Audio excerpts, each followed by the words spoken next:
I want to bring in Marc Miller, Minister of Indigenous Services. Thank you for taking the time, Minister, to come on. I know this is a new portfolio for you, but you're no stranger to this. You were Parliamentary Secretary before to the former Minister, Carolyn Bennett, when she was Minister of Crown Indigenous Relations, if I'm not mistaken. You heard what Cindy Blackstock had to say. Why challenge this ruling?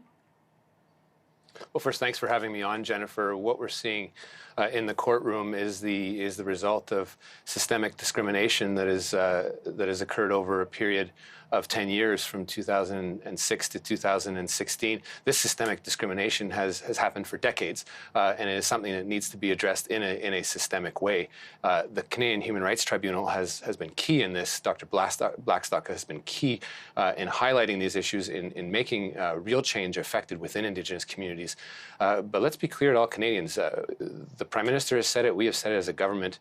We will compensate to close that gap that exists and between First Nations, Indigenous children, and non-Indigenous children. This is why we moved, in particular, to expand the class to people that were affected and discriminated against from 1991 on as part of a class action.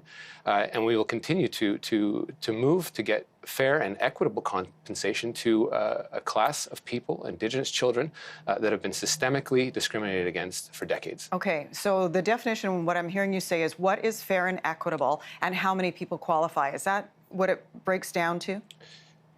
Well, it's a number of issues, Jennifer. It isn't only individual compensation. If you look at the class actions that we have settled, the Indian day school class action, the residential school class action, the 60 scoop class action, you see a number of categories that are distinguishable depending on the level of compensation that is appropriate, as well as addressing the systemic issues through various forms of compensation. This isn't an issue of money. It is about what we as a government are addressing to do to address the cost of inaction that's happened over decades. And we are taking action to compensate in a fair and systemic way. And now the Human Rights Tribunal awarded what it can only do as a maximum of $40,000, but we want to address a whole class of people that have been affected, more than what is contemplated by the Canadian Human Rights Tribunal, in a fair, systemic, and equitable fashion. With all due respect, and I hear what you're saying, but it is an issue of money. I mean, you're trying to protect the entire Canadian taxpayer while also making reparations to what was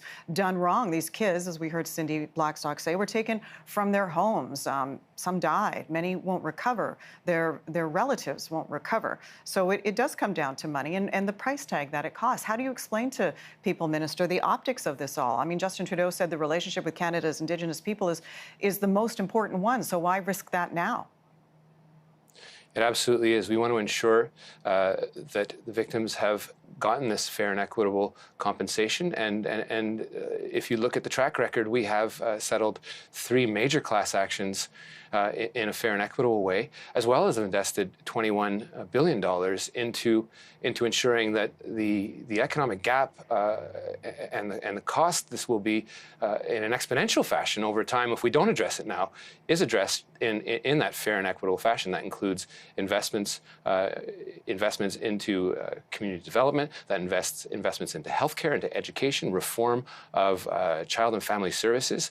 We've doubled our budget on that front. We've enacted legislation that will allow First Nations to seize the autonomy of being able to care for their own. This is a key element of nationhood and identity that we need to address, and we moved as much under the previous government. There is a lot of work to do. This is a relationship that has been broken for decades, but we Canadians should make no mistake that we will move this forward and ensure that people are compensated in a fair, equitable, and systematic fashion. Right. So again, what's the number?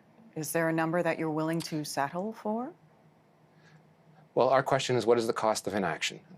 We will engage with the parties. If you look at the previous class actions that have been settled after lengthy negotiation, we prefer to do this out of court.